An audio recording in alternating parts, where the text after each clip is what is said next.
Hey, welcome to Pawsitive Partners. Stay tuned because we're going to be talking about cheap self-help ways to get by with training your dog. So it'll be really informative.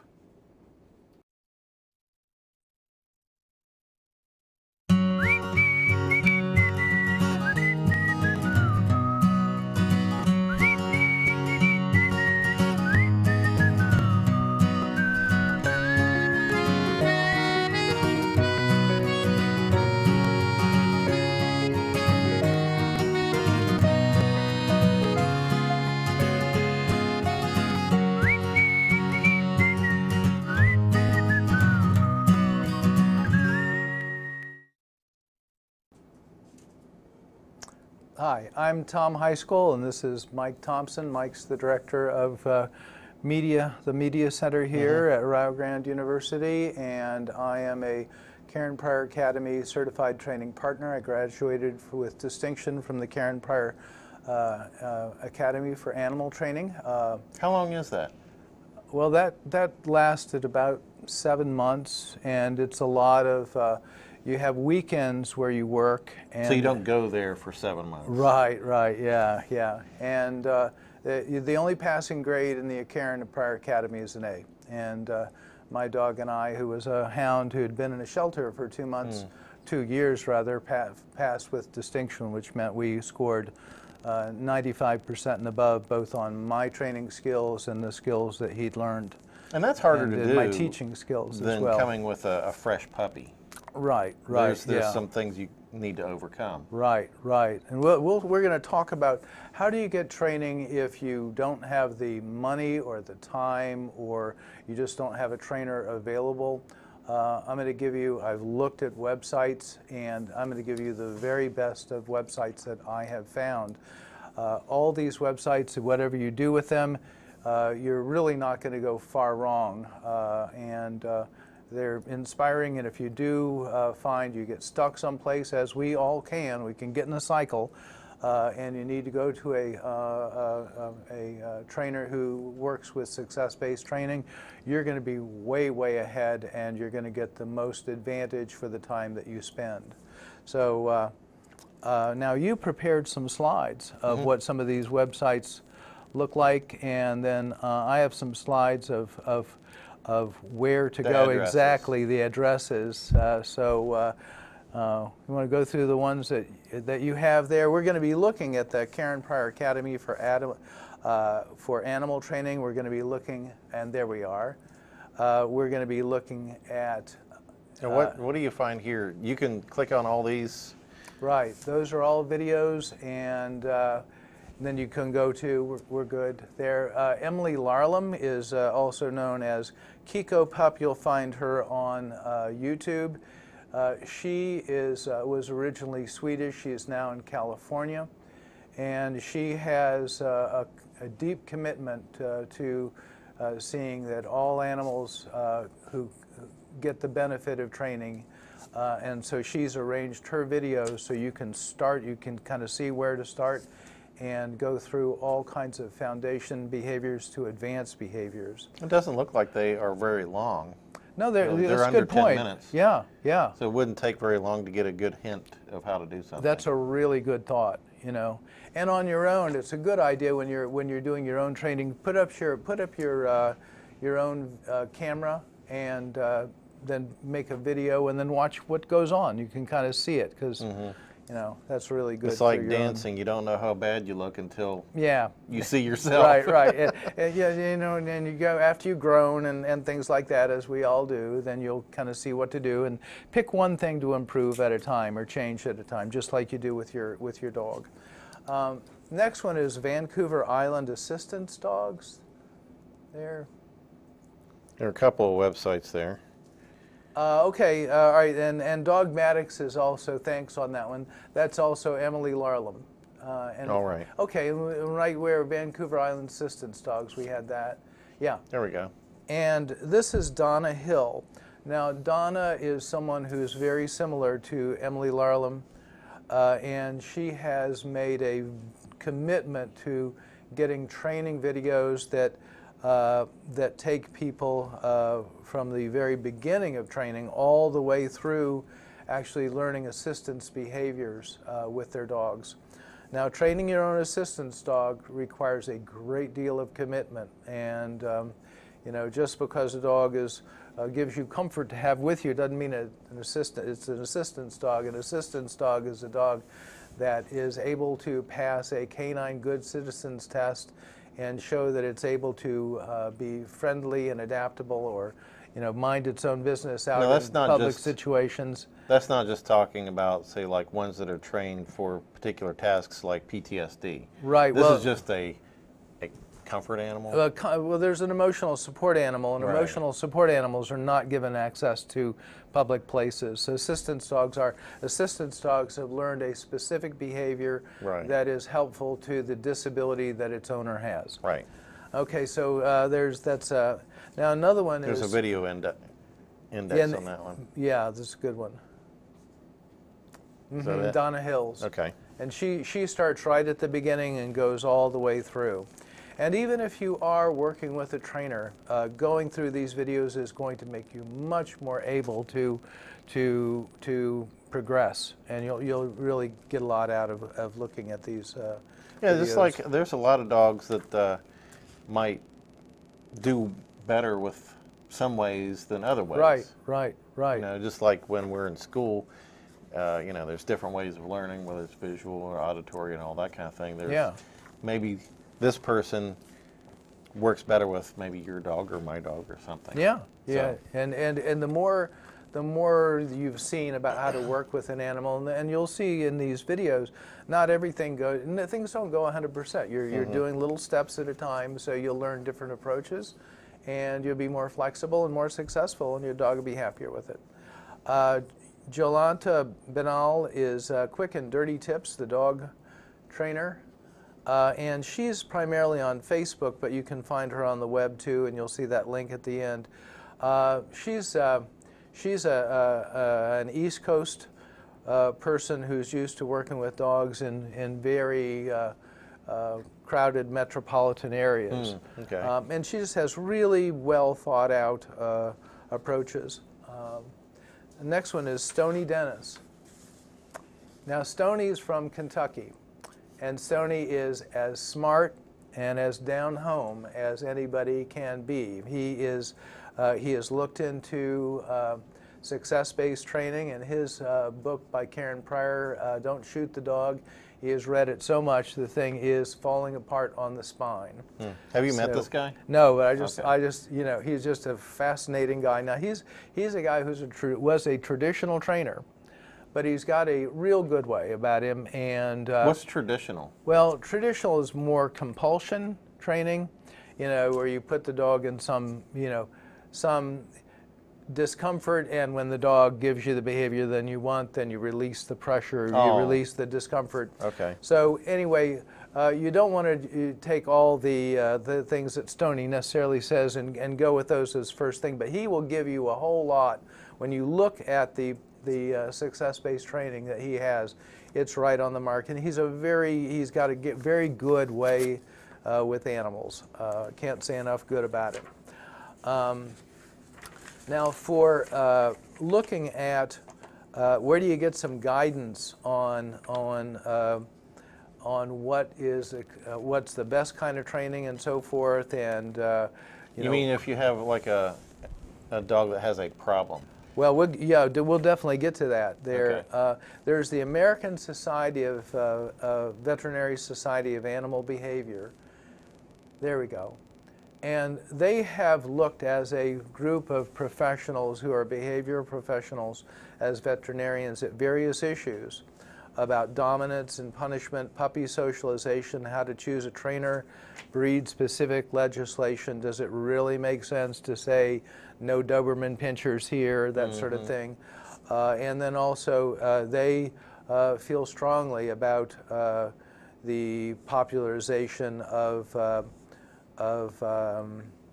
dominance methods and like laying on your dog or rolling them on their back and different things like choking that. them, poking them, you know, all those kinds of things. Right. That are popularized, and they feel that they are very specific that this causes or can cause huge problems, and so they have a specific statement against that group of approaches. Well, your dog should trust you. Right. He should. I mean, you can get them to do things out of fear. You can get them to shut down. You can get them to do. But you want them to do it say, because I'm they not want moving to. a muscle until you let me know, because it's not safe. Right. I figured that out. Because I've been beaten up on by you. And, you know, or intimidated. You know. Right. But there are also those dogs that when they're subjected to that treatment, there's that percentage of dogs. It's about 25% of dogs whose behavior gets more aggressive. Yeah, and I'm not taking that anymore. That's right. There are just some dogs that say, no, this isn't happening. Right. And then you have got a worse problem, and then you might end up euthanizing a dog that you wouldn't have had to. Right. Then you're talking about various, what do you do when there's a problem? It's like nervousness or scared, thunderstorms or... Right. Or things you know, that... constant licking, acro lick, dermatitis, you know, object guarding, people guarding. Oh yeah, you know, like reactivity on the guarding, leash, like resource, yes. For bones or food, or they'll bite a person or they'll bite They'll even another resource dog. guard their person. You know, don't come near whoever my favorite person is. And there are approaches and help for that. So the Humane Society has some various websites. And they look like that, so you'll know, you know, you've gotten there. So on all these things you can Google, you know, Humane Society, behavior help, those sorts of things. And then there's another one for them, and then we've got several pages from the Humane Society. Yeah, thank you for making those. Let's go through those slides, just kind of see what they have. There were how to choose a pet behavior professional, dog behavior problems, and cat behavior problems. And then they also have, you know, if you have a problem with how your parrot's acting, or your duck, or your pet goat, they have other help with other animals as well, believe it or not. Oh, you know, wow. Yeah. I'm not sure what happens when you have a problem goat. What do goats do except ram you in the head? they probably butt. So my mother's goat did. Okay. So sounds like a good time to take a little break. Okay, yeah. Well, let's do the Towser dog here, and then we'll be done with the slides, and then we'll take that break. Then Towser dog is a source of really good videos. But this isn't YouTube. Okay, no, that's a... Okay, that's on their own website. Okay, is that it? Let's go to the next one. Okay, well anyway, Towser dog, you'll see that, T-A-W-Z-E-R. So like you said, let's go to a break.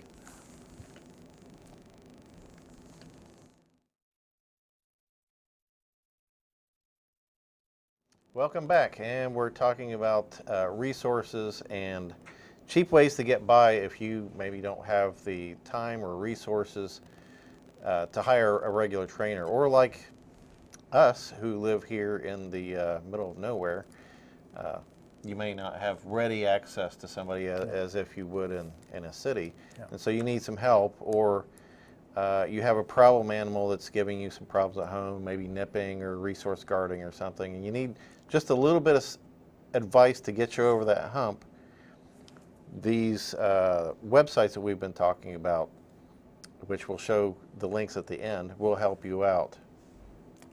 And if you are in an area that's away from a trainer, but you want to work with a trainer, the more you can get knowledgeable and experienced on your own and get going in a good direction, then you go to the trainer. You know, if you come down and see me in Portsmouth, then you're going to get a lot out of your half an hour or hour that we spend together, because you've already been working on your foundation. We're talking the same talk. We're talking the same, exactly, yeah, that is it. So I'm going to talk a little bit about the basic things that understand with training, teaching animals, and it's SAP, situation, action, and payoff. Now, all behavior, now what situation? All behavior occurs in a situation. A certain place, a certain environment, certain things going on. Yeah, whenever a child or a dog or the mailman comes or the food is here, then this happens. Right. That's right, the situation. Right, right. And then what we have also is the action. What is it that the dog or animal does in that situation? He hides under the couch or he goes bite somebody. I hope not. Anyway, walks up and brings the toy to the visitor and says, "Would you like to play with me and my toy?" Yeah, I'd hate to see my Bernese Mountain Dog hiding under the couch. Yeah, right. The couch would move. So you've got the action. What is the behavior that we're talking about? And then what we have is the payoff. All behavior is driven by and toward the payoffs that happen. And payoffs can be we get something positive, we get something we want, we keep something we want, we avoid something that we don't want, or we make something that we don't want that's going on right now go away. Those are all the payoffs there. And so anytime you see behavior, and that behavior occurs repeatedly in that situation, that action occurs repeatedly in that situation, there is a payoff. And so we've got to be, what we do is we observe what's going on. And with dogs, we were talking about this, dogs live in the here and now. Right. They don't remember things that happened last week, last year. Now, if it's a repeatable thing, you know, if every time I get beat if I do this, they're going to have feelings, yeah, about a situation, yeah. They don't hold grudges. No, you're right, right, yeah. Do things like that. It's like, you're being nice to me now? I like you. That's right. cool. Yeah, that's right. We're here and now and what works. Right, which is the way I like to live personally. Yeah, right, right. I like to live in the here and now. Don't hold grudges. And yeah, yeah. Be here now. Less stress, right, I think. Right, right, yeah. And so when we're looking at how come does our dog do this or that, look at what's going on now. You know, the dog peed on the floor, you know, and you were gone for a certain period of time. Well, it may be that the dog has a urinary tract infection. It may be the dog was never house trained. It may be that you were gone 6 hours instead of 4 hours, and the dog's bladder, you know, goes for 4 hours. It may be a number of things, and so if you're not sure what's going on, you're not there to observe it, get your video camera out, set it up, and see what's going on instead of speculating. You know, yeah, the only animal that I've seen that might hold a grudge and do things on purpose, like poo on the carpet's been cats. I don't know about you, but you know, our cat gets mad at us. We know it. I'm gonna hold off on that one. But anyway, if you know, stay out of the weeds of thinking, oh, my dog's got, you know, poor Fifi's not, you know, didn't get attention from me, and that's why she chewed my purse. Yeah, no. That well, you know, yeah. Listen. You know, if the dog is, you know, get a video. If the dog is bored, and dogs chew, you know, the rules for dogs about where do you pee. It's you pee where you are not sleeping. You pee away from where you eat, and you pee away from where you sleep. Other than that, it's fair game until you have gotten a habit of being house trained. You know, what do dogs chew? Everything is a chew toy to a dog. You know, if you don't want it chewed up, don't leave it out. Right, and over time. I mean, over puppies. Yeah, over time, a dog will learn what things are theirs and what things aren't theirs, and you want to get them interested in their chew objects and so forth. But in general, everything is chewable, you know, and a leather something or other, and your shoes don't look a heck of a lot different. It's leather and it's fun to chew. It's leather and it's fun to chew, and it smells like you, and you know, and there we go. You know, so and it could be when a dog's chewing things up or they're peeing, they're having a panic, they're having separation anxiety, and so that's why they're drooling, that's why they've torn up their crate, that's why they're scratching at the door. Yeah. That's why things are torn up, because this is dogs who's in a state of panic. Yeah, my Ulrich would scratch a hole in the wall, or he chewed on the post, you know, that goes down the stairs. Right, to get it's right at by an the exit. door, Right. and so he's just looking at the door and scratching. Trying to get out, yeah. So actually see what's going on instead of speculating about it. Then the last thing we have is communication. How do we tell our dogs, you know, yes? I mean, we're big. Some dogs think that their name is no, you know. This type of training, we want to train with success, and we want to train with an indication, a communication that what the dog did is successful. And so this gives our dogs a feeling of control about their environments. They know how to work it, they know how to succeed, they know what the rules of the game are. And so a very good way to communicate to them is with a marker. You say yes, and then you deliver whatever payoff works for your dog. Payoffs can be treats.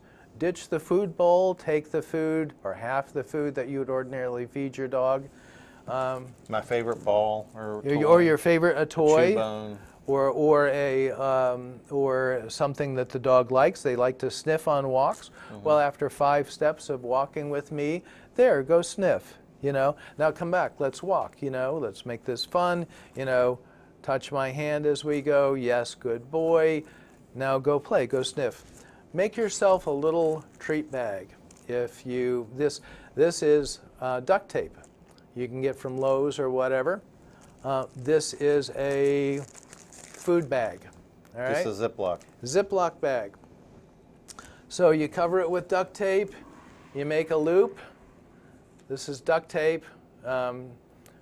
Leave sticky parts on each end. Fasten it here.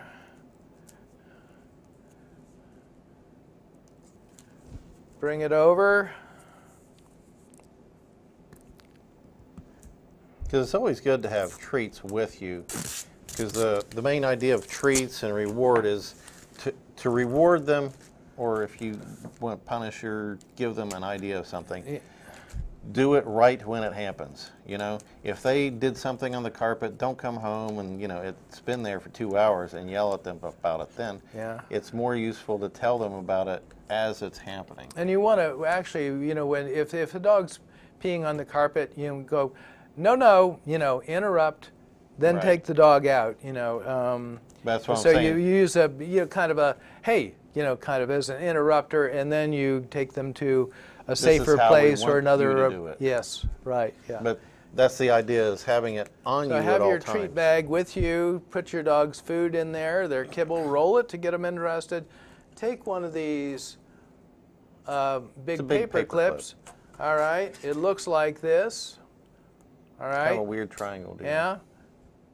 Bend it out, put the little clips down there, stick this thing through there, up through, and then this here will hook over your waistband or your belt, you know, or you can put your belt through there, and there you go. It costs you all of almost nothing. If you want to use a clicker, take a pop top, vacuum seal pop top off of your jelly. Something. This was off jelly. And push the top out a little bit, and then you have a clicker. So for things, if you want to train with a clicker, you go, which means yes, then you give your dog a treat or the reward that they like play with the ball, like go sniff, all those kinds of things. So and the idea with a clicker is you tie that sound to a treat. Right. Sound means treat.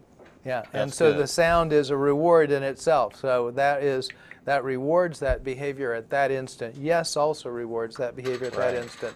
If you want to get your dog to follow your physical guidance, take 2 Post-it notes, reverse them, have the sticky sides, stick them in there, put a treat in here, and have your dog touch it. When they touch it, say yes. All right? Have them go to their right, their left, up, down, forward, you know, back up. And this is accompanied by a word? You know, when they touch it, when they follow it, say yes. And so then you can get your dog to sit, by bringing it up, you can get them to go down by having them follow it down. And when they're down, you can get them to go up by bringing it up and out. You can get them to go around you, to heel at your side, you know, by targeting there, to come to you, which can be that signal. So that's another topic. All dogs speak body language. And so what you teach them is the behavior, and then when they know the behavior, you attach the word to the behavior. So that's a topic that these various websites get into. So we've covered a lot here. Yeah, that's a lot of good information. And that's just the entrance to all these websites. And we will put these up in about maybe 30 seconds. Okay, right now. So these are the ones that we have mentioned. I think there's, so go ahead and go through those. Something might resonate with you and your dog. And I think the Humane Society has cat stuff too, right there, cat behavior problems. If you go to a trainer, and we'll just keep with these slides here, and if you go to a trainer and what you're being asked to do feels just not right, you are the protector of your animal. You have a right to say no. If you need very high-level guidance, contact a veterinary behaviorist like we have at the Ohio State University. Right. I was going to say veterinary animal behavior clinic. Well, thank you very much, and best wishes for you and your animals.